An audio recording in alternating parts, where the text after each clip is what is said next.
Assalamualaikum warahmatullahi wabarakatuh. Yang terhormat Bapak Fauzi Abdillah, SPD MPD, selaku dosen pengampu mata kuliah Pendidikan Kewarganegaraan, dan teman-teman lainnya yang berbahagia.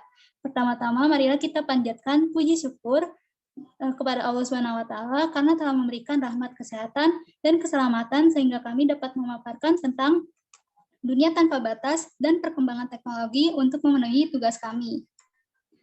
Adapun anggota kelompok saya, yaitu pertama Dia Tahur, lalu Dimas Satrio Pamungkas, ketiga Puja Astuti, dan saya sendiri Sabrina Rida Putri. Jadi kami akan membahas tentang dari sebuah pertanyaan, yaitu bagaimana pemberdayaan rakyat yang optimal untuk dunia tanpa batas dan perkembangan teknologi berbasis kesadaran berwarga negara.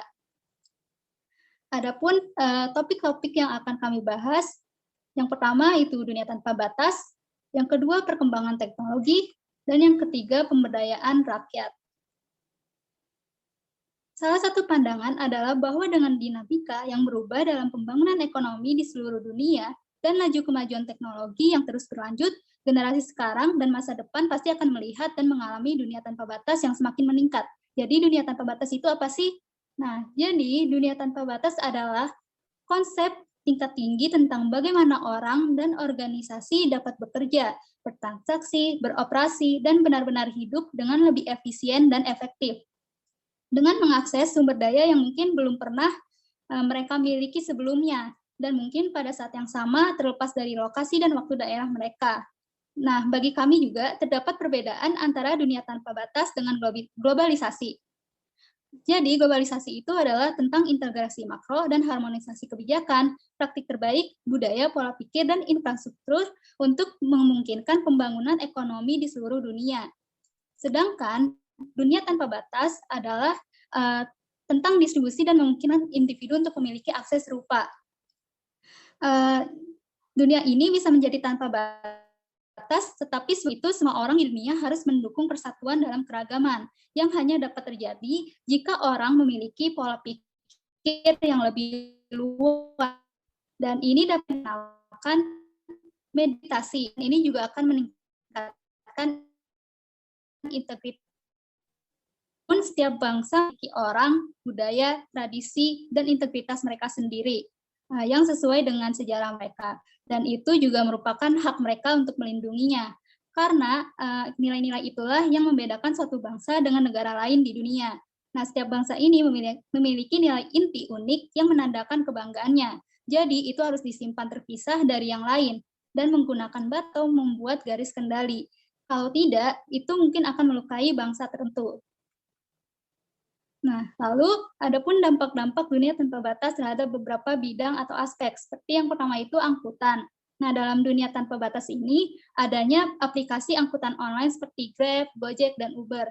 Nah, melalui jaringan teknologi global, lebih banyak kota yang dulunya tanpa transportasi umum dan layanan angkutan yang kurang memadai, sekarang tuh lebih mudah diakses. Pendidikan.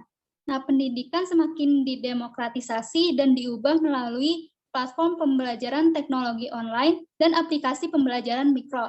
Nah, aplikasi seluler pembelajaran mikro ini membongkar konsep dan pembelajaran yang kompleks menjadi intuitif. Lalu yang ketiga itu kesehatan. Nah, saat ini rencana perawatan kesehatan umumnya itu ditawarkan oleh pengusaha atau pemerintah. Nah, bagi banyak orang perawatan kesehatan itu ada yang tidak sesuai atau tidak memenuhi kebutuhan individunya, atau tidak dapat diakses sama sekali. Nah, di dalam dunia tanpa batas ini, setiap individu itu dapat mendaftar untuk asuransi kesehatannya dan menemukan dokter dan layanan kesehatan secara virtual, tergantung pada preferensinya dalam layanan dan harga. Nah, yang selanjutnya itu ada keuangan dan investasi pribadi. Nah, teknologi membuat perbankan retail dan pasar modal itu lebih mudah diakses. Sememungkinkan setiap individu itu yang ingin berinvestasi dalam saham dan untuk berdagang di aplikasi dengan biaya transaksi yang minimal. Nah, algoritmanya itu menghilangkan perantara tradisional dan membuat investasi pribadi lebih mudah diakses. Nah, selanjutnya itu ada di bidang pekerjaan. Nah, bergerak melampaui pasar freelance yang biasanya berfokus pada bakat lokal, nah ada platform bakat global seperti Jobatikal yang memungkinkan setiap individu di seluruh dunia untuk mencari pengalaman kerja yang relevan dan menarik di seluruh dunia. Nah, ini juga memberikan peluang bagi negara-negara dengan bakat yang terbatas untuk memasarkan peluang kerja ke audiens yang lebih global.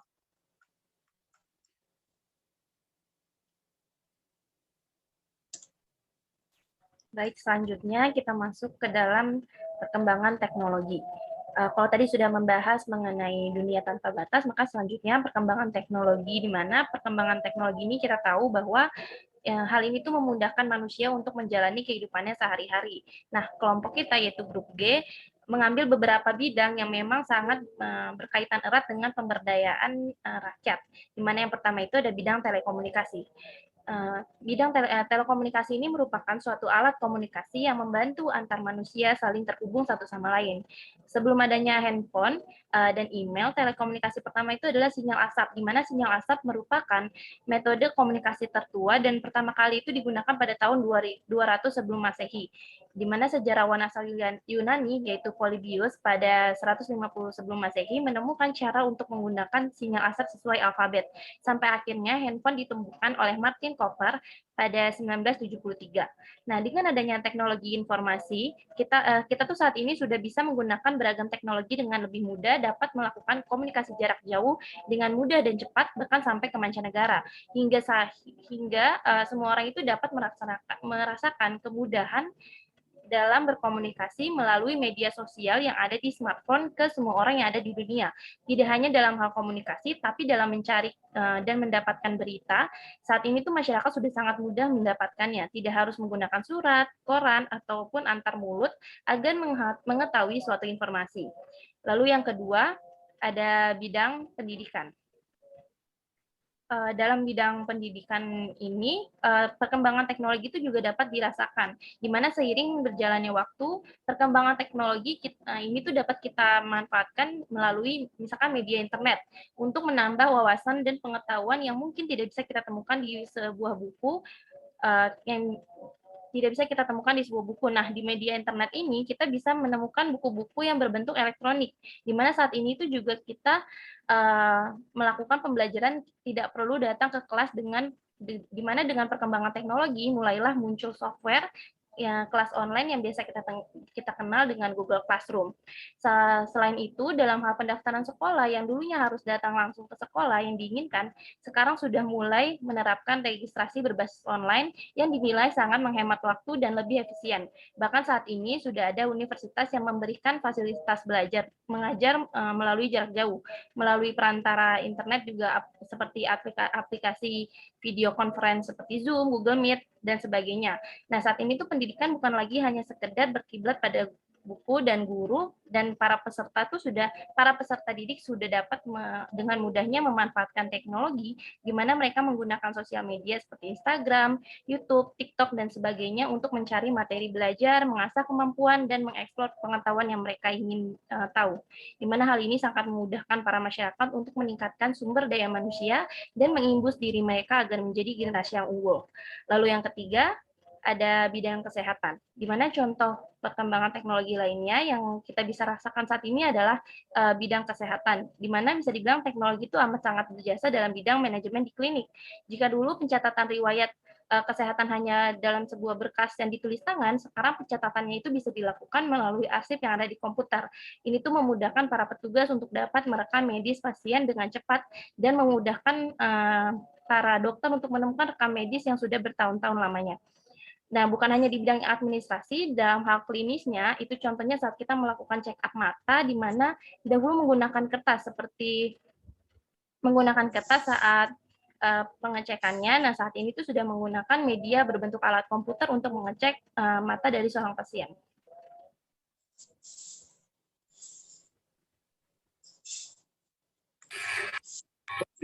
Selanjutnya ada dalam bidang perbankan. Contoh perkembangan teknologi juga dapat dirasakan di dunia perbankan. Saat ini penyetoran dan pengambilan uang yang bisa dilakukan secara online. Dengan adanya teknologi informasi, Anda tidak perlu lagi repot untuk menyetor atau mengambil uang di kantor pada jam kerja. Selain itu, banyak sekali ATM dan mesin setor tunai yang bisa Anda jumpai di setiap sudut kota dengan layanan 24 jam non-stop. Hal ini tentu sangat menghemat perkembangan teknologi cardless di beberapa bank konvensional, di mana sistem ini membuat para nasabah tidak perlu menggunakan kartu saat ingin melakukan setor tunai, tarik tunai, dan sebagainya di dalam ATM. Kemudian yang terakhir ada bidang transportasi. Dalam bidang transportasi, banyak hal yang diberdayakan oleh masyarakat, di mana jika awalnya transportasi paling tua adalah roda adalah penemuan yang paling kuno bagi umat manusia di dunia. Roda tembikar pertama kali digunakan di Mesopotamia atau Irak modern pada tahun 3500 sebelum Masehi. Pada perkembangan roda berikutnya, orang Mesir menciptakan roda berjari-jari sekitar tahun 2000 sebelum Masehi. Sementara kereta Celtic 1 milenium mulai menggunakan pelek besi untuk kekuatan yang lebih besar. Lalu masuk pada transportasi kuda. Adopsi kuda adalah salah satu penemuan terpenting bagi masyarakat manusia purba. Kuda dan hewan lainnya digunakan untuk menarik kendaraan beroda, kereta, gerobak, dan gerobak. Gerobak dan kuda semakin banyak digunakan untuk berkuda di timur dekat setidaknya sekitar 2000 sebelum Masehi dan seterusnya, sampai akhirnya dalam pengembangan teknologi saat ini ada yang namanya transportasi mass rapid transit, yaitu MRT yang ramai sekali pembangunannya di Indonesia. Lalu tidak hanya itu, berkat teknologi pula saat ini masyarakat dengan mudah untuk menaiki transportasi seperti motor dan mobil berkat adanya aplikasi ojek online yang kita tahu seperti Gojek, Grab, Maxim, dan sebagainya, di mana ini sangat membantu para masyarakat untuk melakukan aktivitasnya di luar dan bahkan dari rumah sekalipun. Next slide. Dari adanya perkembangan tersebut, banyak dampak positif lainnya serta dampak negatif yang dapat dirasakan oleh masyarakat. Yang pertama adalah dampak positif. Beberapa contoh positif dari perkembangan teknologi bisa dilihat di bawah ini. Yang pertama ada membuka lapangan kerja baru. Berkat adanya internet, saat ini ada puluhan jenis pekerjaan baru yang tersedia di Indonesia, mulai dari admin sosial media spesialis, sosial media strategis, programmer, web developer, SEO spesialis, content writer, dan masih banyak lainnya. Kemudian yang kedua yaitu mempermudah pertukaran informasi. Jika di era 90-an dulu informasi masih menyebar melalui surat kabar, radio, televisi, atau telegram, maka di periode tahun 2010-an penyebaran informasi mayoritas terjadi secara online melalui internet. Kelebihan dari teknologi ini adalah adanya distribusi konten yang hampir mendekati real time dan bisa diakses selama 24 jam. Kemudian yang ketiga adalah memudahkan proses jual beli. Siapa yang tidak kenal dengan Shopee? Website e-commerce ini yang memiliki warna khas hingga tersebut saat ini mendominasi pasar jual beli secara online di tanah air. Tak main-main, setiap bulan ada jutaan transaksi yang terjadi di website ini. Next.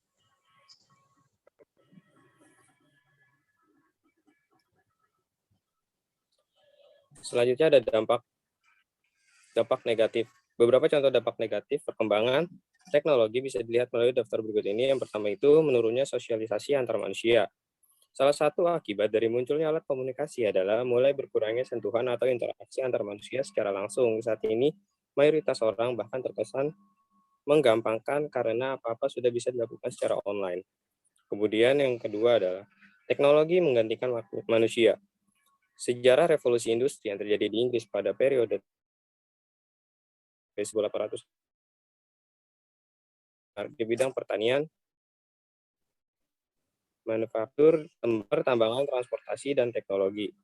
Revolusi ini tercatat meninggalkan dampak mendalam bagi kondisi sosial, di mana di satu sisi mampu memberikan keuntungan produksi, namun di sisi lainnya kinerja secara signifikan. Hal tersebut tampaknya akan kembali terulang dengan teknologi dan tidak. Oke, pemberdayaan masyarakat yang bisa kita lakukan dalam dunia tanpa teknologi itu adalah masyarakat melalui manfaat informasi komunikasi, yaitu bisa kita lakukan dengan mendirikan telecenter. Telecenter ini merupakan suatu fasilitas warga di mana mereka dapat berinteraksi, belajar, bekerja, dan bermain dengan memanfaatkan komputer, internet, dan berbagai teknologi informasi dan komunikasi lainnya. Telecenter ini didirikan untuk informasi masyarakat dalam kesenjangan internet berpengaruh terhadap kemampuan masyarakat dalam bidang sosial ekonomi. Karena perkembangan teknologi yang terus-menerus berkembang, kita mau gak mau harus mengikuti perkembangan itu. Karena kalau kita gak mengikuti perkembangan itu, kita akan jadi susah sendiri. Karena teknologi itu akan canggih. Nah, telecenter ini nantinya akan menjalankan kegiatan sosial dengan melakukan pemberdayaan masyarakat atau usaha kecil menengah dan pembentukan KIM, yaitu Kelompok Informasi Masyarakat. Pembentukan KIM ini bertujuan untuk menggali potensi yang dimiliki oleh masyarakat serta memberikan pendidikan kepada masyarakat mampu memahami dan mengerti. TIK untuk selanjutnya diaplikasikan dalam kehidupan sehari-hari demi menunjang kesejahteraan masyarakat. KIM ini sebagai wadah informasi kepada masyarakat dibentuk berdasarkan spesialisasinya untuk mempermasi. Jadi nanti di KIM ini kita membuat kelompok-kelompok yang disesuaikan dengan spesialisasinya. Misalnya KIM pendidikan, berarti kelompok itu bertugas untuk mengupdate informasi tentang pendidikan, begitu juga tentang kesehatan dan lain-lain. Lalu pendampingan kepada UKM dilakukan untuk menjawab permasalahan dihadapi yang meningkatkan produktivitas. Pendampingan ini terbatas hanya proses menjembatani masyarakat, bukan memberi bantuan modal kepada UKM. Dengan pemanfaatan TIK ini, kita bisa mengetahui informasi-informasi terbaru apa yang ada di masyarakat yang berkaitan dengan bidang UKM tersebut. Lalu kita bisa melakukan perubahan dengan menyesuaikan dari informasi. Contohnya di UKM bidang makanan, kita bisa melakukan perbaikan kemasan dan pemberian label yang unik, mengembangkan produk, dan membuat menu baru yang menyesuaikan dengan tren yang sedang berlangsung di masyarakat. Dengan perkembangan teknologi sekarang juga, kita bisa menjual produk melalui toko online dan mempromosikannya lewat internet dan sosial media.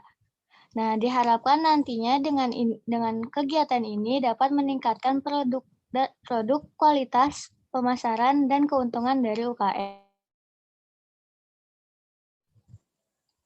Nah, yang kedua ini, pemberdayaan masyarakat di sektor pertanian. Kenapa di sektor pertanian? Karena Indonesia ini lahannya subur dan banyak penduduk Indonesia yang bermata pencarian sebagai petani. Jadi pemberdayaan di sektor pertanian ini sangat penting. Pemberdayaannya bisa dilakukan dengan melakukan sosialisasi dan penyuluhan kepada para petani. Dengan perkembangan teknologi saat ini, kita bisa mengumpulkan data dan informasi dari berbagai penjuru dunia, bagaimana cara mengolah lahan pertanian yang baik, bagaimana cara meningkatkan hasil panen, alat teknologi canggih apa yang bisa memudahkan petani di lahan pertanian, dan banyak lagi. Kita bisa mensosialisasikan semua itu kepada masyarakat tani. Jadi kita bisa mencontoh para petani. Dengan adanya teknologi, berkembangnya internet, kita bisa mengetahui bagaimana petani-petani di seluruh dunia. Nah, kita bisa mencontoh cara-cara mereka seperti kayak bagaimana cara meningkatkan hasil panen dan lain-lain. Nah, kita juga bisa melakukan penyuluhan di bidang pertanian. Tujuannya supaya para petani dapat memanajemen berbagai hasil panen dengan lebih baik. Karena hasil pertanian terkadang tidak sesuai dengan yang diharapkan. Jadi dengan demikian, kita sebagai mahasiswa bisa memberikan informasi mengenai tata kelola hasil panen yang menarik. Kita juga bisa melakukan pelatihan bagaimana cara membuka toko dan menjual hasil pertanian melalui e-commerce yang sedang diminati di khalayak masyarakat saat ini. Dengan perkembangan teknologi tersebut, diharapkan para petani bisa lebih luas mendistribusikan hasil pertaniannya, dan diharapkan bisa meningkatkan produksi pertanian dan meningkatkan pendapatan petani. Dengan pemberdayaan seperti ini, diharapkan masyarakat petani dapat mampu meningkatkan taraf hidup serta mampu meningkatkan kualitas keluarga dan menjadi lumbung produksi bagi ketahanan pangan nasional. Seperti itu, bagaimana teman-teman? Apa ada yang ingin menanggapi? Ya, saya ingin menanggapi. Jadi saya itu setuju banget dengan usaha pemberdayaan tersebut. Karena dengan adanya dunia tanpa batas ini dan perkembangan teknologi ini, maka kesempatan untuk Indonesia memajukan industri perekonomian dan pertanian itu kan semakin besar. Nah, kesempatan itu tuh nggak boleh disia-siain kan. Tapi nggak semua orang tuh mampu untuk melakukan kegiatan tersebut di dunia global ini. Jadi perlu banget diadakan pemberdayaan yang seperti dia tadi jelaskan. Jadi saya sangat setuju dengan pemberdayaan tersebut. Baik. Mungkin yang ingin menanggapi juga. Ya, melanjutkan dari Sabrina tadi, yang dipaparkan sama dia sudah sangat baik, dan kebetulan Indonesia sendiri itu sudah mulai melakukan perkembangan teknologi, pemberdayaan perkembangan teknologi juga, di mana ada namanya teknologi tepat guna. Di mana teknologi tepat guna ini adalah teknologi yang sedang dikembangkan oleh Indonesia di suatu masyarakat tertentu agar dapat disesuaikan dengan aspek-aspek lingkungan dari masyarakat tersebut, seperti aspek lingkungan, keetisan, kebudayaan, sosial, politik, ekonomi dari masyarakat bersangkutan. Di mana tujuannya itu untuk menerapkan metode yang hemat sumber daya, mudah dirawat, berdampak polutif, minimalis dibandingkan dengan teknologi pada umumnya. Di mana teknologi tepat guna ini juga bisa dikembangkan melalui dengan telecenter yang sudah disampaikan oleh dia melalui pemberdayaan rakyat yang sudah sebenarnya Indonesia juga sudah mengembangkan teknologi tepat guna ini, jadi sangat cocok dengan pemberdayaan rakyat yang disampaikan oleh dia. Mungkin ada yang ingin menanggapi lagi? Mungkin saya akan menanggapi, sama seperti teman-teman sebelumnya, saya pun juga setuju dengan pendapat dia tentang pemberdayaan masyarakat melalui pemanfaatan TIK. Dia ini berpendapat bahwa pemberdayaan melalui pemanfaatan TIK bisa dilakukan dengan mendirikan telecenter, dan saya pun setuju dengan pendapat dia. Mengapa? Karena menurut saya teknologi dibuat manusia untuk memudahkan manusia dalam melakukan pekerjaan sehari-hari. Nah, dia ini berpendapat sama seperti apa yang saya pikirkan, yang dimana dia bilang bahwasannya telecenter ini dibangun untuk memudahkan dalam berinteraksi, belajar, bekerja, dan bermain. Sekiranya itu saja pendapat dari saya. Dan kesimpulan dari pendapat saya ini, saya sebenarnya setuju dengan argumen yang dibawakan oleh dia, karena saya pun berpikiran sama sepertinya. Kemudian opini saya tentang pemberdayaan masyarakat di sektor pertanian adalah, saya setuju juga dengan pendapatnya dia, akan tetapi saya kurang mendalami dalam bidang pertanian, sehingga kemungkinan saya tidak berkomentar panjang tentang pendapat dia ini. Akan tetapi saya setuju dengan melakukan penyuluhan-penyuluhan tersebut, dan penggunaan teknologi bisa membangun pemberdayaan masyarakat Indonesia dalam bidang pertanian. Mungkin sekiranya itu saja dari saya. Ada yang ingin menanggapi? Oke, udah semua yang menanggapi. Terima kasih banyak atas tanggapannya. Sangat luar biasa. Sekian presentasi dari kelompok kami, dari grup G. Kurang lebihnya mohon maaf. Wassalamualaikum warahmatullahi wabarakatuh.